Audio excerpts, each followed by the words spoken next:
그대들이 아무리 난리를 친다 하여도 난 계속해서 안무사를 보낼 것이다. 그러니 그걸 받아들일 수 없다면 이 자리에서 내 목을 베거라. 베라고 하면 못 벨 것 같사옵니까? 여수장은 현종의 말에 코웃음을 치며 고개를 아래를 살짝 내렸고, 여수장의 움직임을 예의주시하던 호위병들은 마치 준비라도 하고 있었다는 듯 일제히 칼을 뽑아 들기 시작했어요. 이날 현종은 기병10과 수십 명의 군사를 데려왔지만 여수장 또한 자기의 사병을 모두 데려와서 문 밖에 주둔을 시켜놓았을 뿐 아니라 다른 호족들 또한 상당한 사병을 데리고 와 오히려 그 수로 따지면 현종이 불리한 상황이었죠. 게다가 이미 칼을 뽑아든 호족 입장에서는 호족들끼리 모여서 안무사를 죽일 계획을 세우며 반역을 준비했던 게 들통났을 뿐 아니라 황제를 상대로 무력 싸움까지 일어났기 때문에 이대로 물러났다가는 황제에 의해서 이 자리에 있던 호족이 모두 멸문지화를 당해도 전혀 이상한 일이 아닌 게 되었는데요. 이대로 황제를 살려보냈다가는 내일 바로 지체문이 대군을 이끌고 쳐들어와서 모든 호족들을 반역자들로 몰아서 다 죽여도 전혀 이상하지 않을 상황이었어요. 어차피 우리들은 모두 죽은 목숨 아니요? 그러니 이 자리에서 끝장을 봅시다. 여수장은 이판사판 공사판이라도 된 듯이 진짜 이 자리에서 황제를 죽이고 호족들의 나라라도 세울 기세였고, 황제의 성격과 여수장의 성격을 모두 잘 알고 있는 강감찬의 입장에서는 한번 세운 고집은 절대 꺾지 않는 현종이 이 자리에서 채통 없이 물러나서 궁으로 그대로 돌아갈 리도 만무했고, 반역을 꾀했던 게 들킨 여수장이 자신의 목숨을 담보로 이대로 물러날 리도 없기에 정말 한치 앞도 알 수 없는 일이라 여기며 그 자리에서 얼음이 된 채 이도저도 못하고 있는 상황이었습니다. 마치 고려의 황제와 호족의 여수장이 정면 대결을 펼치고 있는 것 같은 이때 결국 강감찬은 여수장을 설득하고 나섰습니다. 성상폐하를 이대로 돌려보낸다 하여도 그대들이 반역자가 될 일은 없을 것이오. 그 말을 누가 믿겠소? 칼까지 뽑아들었는데 가당키나 한 얘기요?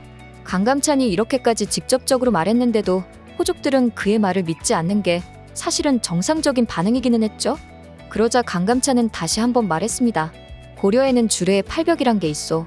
몇 가지 심의를 거쳐 형벌을 감면해줄 수 있는 8부류의 사람을 가리키는 것이오.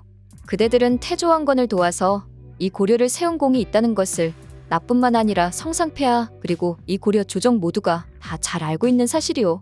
그 공이 있기에 성상폐하께서는 이대로 궁으로 돌아가신다 하더라도 그대들을 절대 반역자로 몰지 않으실게요. 그러자 여수장의 의심이 어린 어조로, 하지만 그 말을 우리가 어찌 믿는다는 말이오. 황제가 약속을 지키는 사람이란 걸 내 어찌 확신하고 이대로 돌려보낸단 말이오? 그러자 옆에서 듣고 있던 지체문은 답답하여, 내 지금껏 성상폐하를 옆에서 보필한 바 성상폐하는 단 한 번도 약속을 어긴 적 없으시다. 지난 몽진길에서 그대들이 폐하를 죽이려 들고 온갖 만행과 횡포를 일삼았지만 폐하는 그대들을 포함한 모든 죄인들에게 전쟁 중에 생긴 죄는 용서하시겠다면서 관용을 베풀어 주시었다. 그런데 그대들은 어찌 고마움을 모르고 이토록 의심만 하며 폐하를 괴롭힌단 말인가. 흥분한 지체문은 당장 창을 휘둘러 그 자리에 있는 호족을 모두 때려 죽여도 시원찮을 정도로 화가 나 있었지만, 그렇게 되면 진짜 황제와 호족의 전쟁이 발발해 이 나라를 위험으로 빠뜨릴 수도 있기 때문에 가까스로 화를 억누르고 있었습니다. 여진족 수십 명을 혼자 제압했던 지체문은 자기 혼자의 힘으로라도 여수장과 호족들의 군병쯤을 제압하는 것은 문제없다 생각하고 있었기 때문에 호족들이 더 이상 말귀를 못 알아들으면 그냥 죽여버려야 하나 마음먹고 있었어요.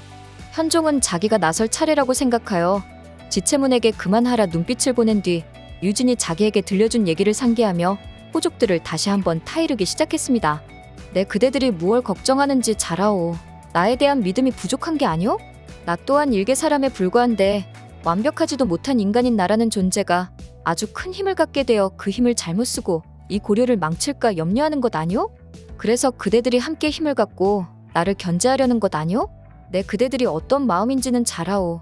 하지만 내려오는 안무사를 족족 죽인다거나 이 자리에서 나와 강감찬을 해하는 것은 절대 그대들이 원하는 답이 아니 될게요. 내 그대들을 실망시키지 않을 것이오. 그리고 약속을 지킬 것이오. 현종이 당당하게 자신의 의견을 피력하자 많은 호족들이 현종의 말에 동조했고, 술렁이는 분위기를 느낀 여수장은 사병들에게 칼을 내리라고 지시하였습니다. 그렇게 현종은 죽임을 당하려던 강감찬을 구해 그를 데리고 무사히 궁으로 돌아왔어요. 그렇게 궁에 온 현종은 강감찬에게 전하길, 호족 무리들에게 앞으로는 뒤에서 모의하며 반역을 꾀하려 하지 말고 건의할 게 있으면 상소문을 올리고 부당하다고 생각하는 게 있으면 궁으로 오라. 내 말을 전해달라 부탁하였지만 강감찬의 생각은 달랐습니다.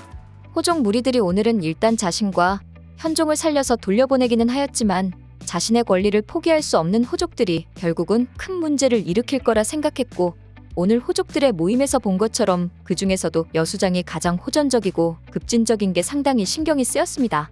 충주와 여주 나주동 모든 호장들의 힘을 합친 것보다도 그 여수장 단독의 힘이 더 컸기 때문에 만약 반역을 꾀하려 한다면 혼자서라도 움직일 수 있다는 것이 상당히 마음에 걸리는 일이었고요. 결국 강감찬은 현종 몰래 지체문을 불러 은밀한 지시를 내려야겠다 생각하는데요. 그런데 바로 그때 마음이 통한 것처럼 지체문이 강감찬을 찾아왔습니다. 강감찬과 똑같은 고민을 하고 있는 지체문도 그 여수장을 처리해야겠다는 생각을 했고 이 일에 관해 상의를 하러 온 것이었는데요.